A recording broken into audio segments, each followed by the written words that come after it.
ભારે વરસાદની તારાજીમાં તમારું વાહન પણ પાણીમાં ડૂબ્યું છે।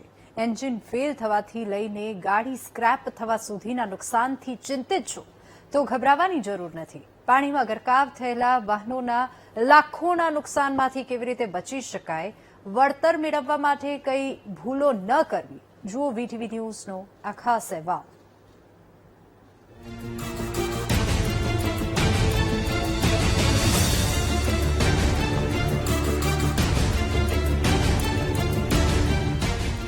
રાજ્યભરમાં વરસેલા વરસાદે ચારે તરફ તારાજીના દ્રશ્યો સર્જ્યા, જેમાં સૌથી મોટો ફટકો શહેરી વિસ્તારના વાહન ચાલકોને પડ્યો। રસ્તાઓ નદી બનતા જ લાખો રૂપિયાની ગાડીઓ રમકડાની જેમ પાણીમાં તરતી અને ડૂબતી જોવા મળી। પૂરના પાણી ઓસર્યા પછી હવે વાહન ચાલકો સામે રિપેરિંગના મસમોટા ખર્ચનું સંકટ ઉભું થયું છે। પૂરના પાણીમાં ફસાયેલા વાહનને બચાવવા માટે ઓટોમોબાઈલ એક્સપર્ટે એક અત્યંત મહત્વની સલાહ આપી છે।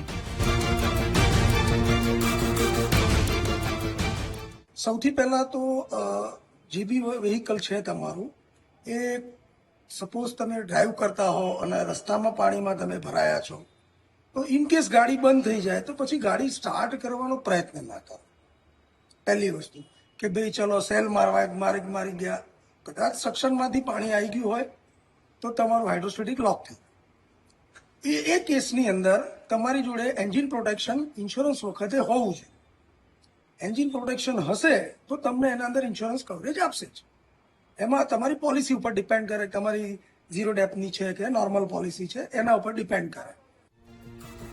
નિષ્ણાંતોનું કહેવું છે કે જ્યારે પણ તમારું વાહન પાણીના ભારે પ્રવાહમાં બંધ પડી જાય ત્યારે ક્યારે પણ તેને સેલ્ફ મારીને ચાલુ કરવાનો પ્રયાસ ન કરવો। આ એક નાનકડી ભૂલ એન્જિનમાં પાણી ઘુસાડી દે છે, જેનાથી વાહનને નુકસાન થાય છે। આવામાં જો તમારી પાસે એન્જિન પ્રોટેક્શનનો સ્પેશિયલ વીમો નહીં હોય તો લાખો રૂપિયાનો ખર્ચ આવી શકે છે। તેથી પાણી ભરાયેલા રસ્તાઓ પર સાવચેતી રાખવી અને ગાડી બંધ પડે તો તેને ટોઈંગ કરીને સીધી ગેરેજ ભેગી કરવી એ જ સમજદારી છે। મેઘરાજાના રૌદ્ર સ્વરૂપે સમગ્ર રાજ્યને બાનમાં લીધું ત્યારે અમદાવાદનો શેલા વિસ્તાર પૂરના પાણીમાં ગરકાવ થયો છે।